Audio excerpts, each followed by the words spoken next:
Louvado seja nosso Senhor Jesus Cristo, para sempre seja louvado. É noite de Natal. E a noite de Natal é a noite em que a liturgia da igreja nos fala sobretudo desse infinito amor de Deus manifestado a nós plenamente em seu Filho Jesus Cristo. A noite de Natal é a noite em que nós contemplamos este amor de Deus que não desistiu de nós.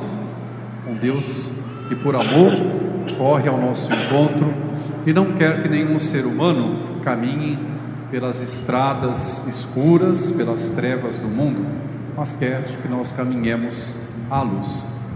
E por não desejar que o ser humano caminhe nas trevas, hoje a liturgia nos diz: Deus enviou ao mundo uma luz, e nos enviou esta luz na pessoa de uma criança, a pessoa de Jesus Cristo feito carne. O Verbo se fez carne e habitou entre nós.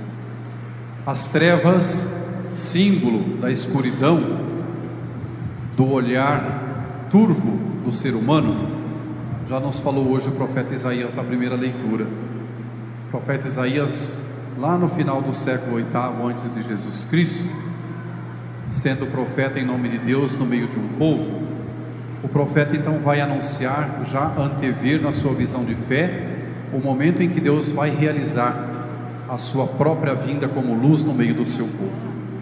O profeta Isaías faz a sua profecia da vinda do Filho de Deus ao mundo, um momento difícil da história do povo de Israel.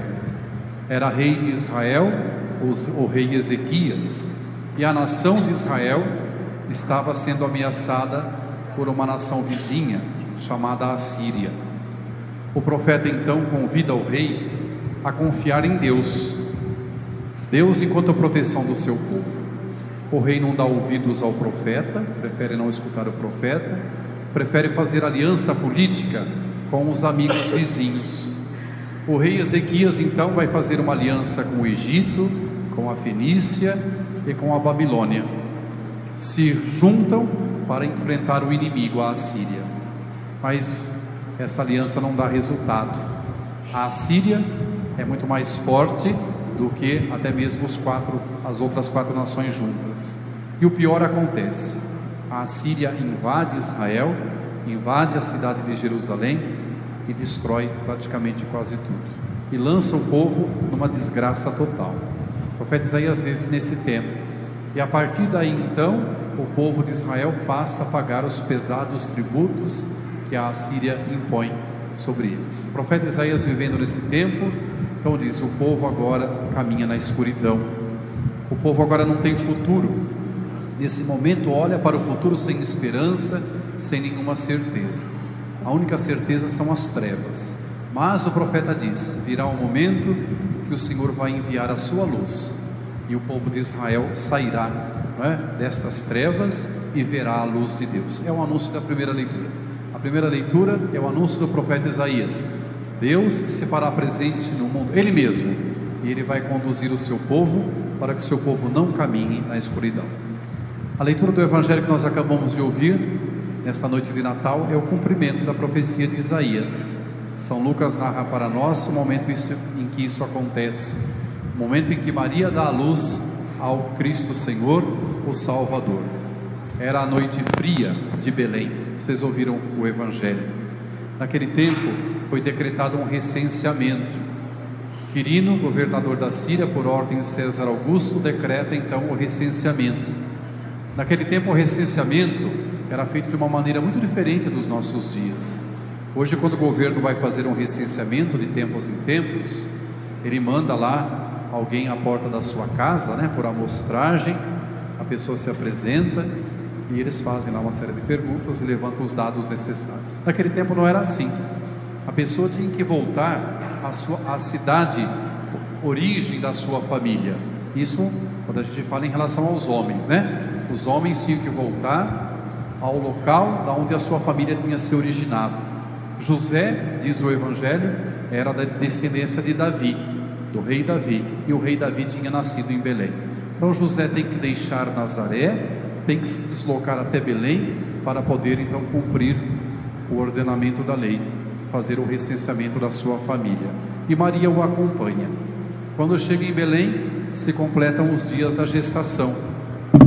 Então vocês imaginem, uma população inteira de um país se deslocando de um lado para outro. José e Maria se deslocaram também, não encontraram lugar em nenhuma hospedaria, e o único lugar encontrado foi uma gruta que servia para acolher os animais da noite fria daquela região da Judéia. Para nós é verão, né? Agora, 21 de dezembro começou o verão, temos pleno verão, mas naquela região é exatamente o contrário, né? Pleno inverno. Naquela região chega mesmo até mesmo a nevar nesta época do ano, tem até neve em certos anos. É uma noite muito fria. A gruta foi a única possibilidade encontrada para acolhimento, e ali Maria então dá a luz ao Cristo Senhor, e assim se cumpre a profecia. A luz de Deus veio habitar no meio da humanidade, e este Cristo Senhor passa a ser então a referência de toda pessoa de fé que não deseja e não quer caminhar nas trevas e na escuridão. E é por isso que então São Paulo, na segunda leitura, escrevendo a Tito, vai dizer para nós por que é que vale a pena então caminhar pela fé, seguindo o Cristo Senhor, luz do mundo. Primeiro, porque mandar o seu Filho ao mundo é um gesto de amor de Deus por nós, e todo aquele que reconhece esse amor imenso, com certeza procura viver uma vida como resposta a esse amor maior, mais ou menos aquilo que um pai e uma mãe sempre espera de seus filhos. Os pais amam com gratuidade, com plenitude os seus filhos, fazem de tudo pelos seus filhos, sem se perguntar se eles merecem ou não merecem. E é claro que todo pai e toda mãe, no seu coração, deseja que os filhos saibam reconhecer este amor imenso, manifestado através de tantos gestos concretos, e que o filho e a filha possam viver uma vida que sabe responder a este amor gratuito dos pais. É isso que São Paulo diz na segunda leitura de hoje. Viver a vida cristã é uma resposta de quem reconhece esse imenso amor de Deus por sua humanidade, a ponto de dar o seu próprio Filho para a nossa salvação. E ainda mais de São Paulo na segunda leitura, é também um reconhecimento de que tem a certeza de que esta vida terrena é uma vida provisória, passageira, é uma vida não permanente, é uma vida que vai terminar. Então, viver a vida na fé é a resposta de quem tem consciência de todos esses valores que começaram a ser manifestados mais plenamente em Jesus Cristo. É claro que o gesto de amor de Deus começa mais plenamente no presépio, mas não vai terminar aqui, né? Ele vai terminar num gesto maior, que nós sabemos qual é: a morte e morte de cruz de Jesus. Então, nesta noite santa, nós celebramos esse momento tão fundamental da nossa história de fé. O Cristo Senhor Salvador vem ao nosso encontro. Mas a celebração de hoje não é apenas uma rememoração, uma comemoração de um fato acontecido no passado. É a certeza que nos vem da fé de que o Senhor quer fazer sua morada em nós ainda hoje. O Senhor vem sempre ao nosso encontro para fazer a sua morada. E na liturgia de hoje, nesta celebração, nós nos perguntamos em quais aspectos e dimensões da nossa vida que nós ainda não permitimos que o Senhor faça em nós a sua morada. O Cristo Senhor nos é entregue, basta perguntarmos onde é que Ele ainda na minha vida não nasceu, porque eu ainda não permiti. Ele quer nascer novamente. Por isso que a celebração do Natal começa no início do ano litúrgico. A gente celebra o nascimento do Senhor, para que Ele venha, nasça, Ele cresça, de tal modo, quando chegar o final do ano litúrgico, no ano que vem, a gente pode dizer: Cristo reina em nós. A gente vai terminar o ano litúrgico celebrando a realeza de Jesus, né? O Cristo nasce, Ele cresce, Ele vive e Ele reina na minha vida. Então vamos pedir ao Espírito Santo de Deus nesta noite de Natal, que o Senhor Salvador Jesus possa mais uma vez abrir as portas do nosso coração, da nossa vida, e possa ampliar a presença da sua morada em nós, que Ele possa ampliar a sua realeza na nossa existência, para que de fato a gente possa caminhar na fé, permitindo que cada vez mais e melhor o Senhor nasça em nós, e que também na fé nós cumpramos o mesmo papel que Maria.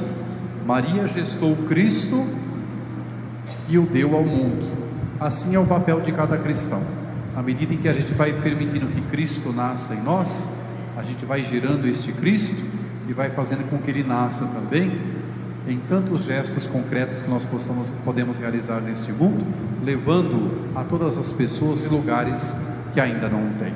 Então que esta noite de Natal seja a renovação do nosso compromisso de permitir que o Senhor mais uma vez faça a sua morada entre nós. Louvado seja nosso Senhor Jesus Cristo, para sempre seja louvado.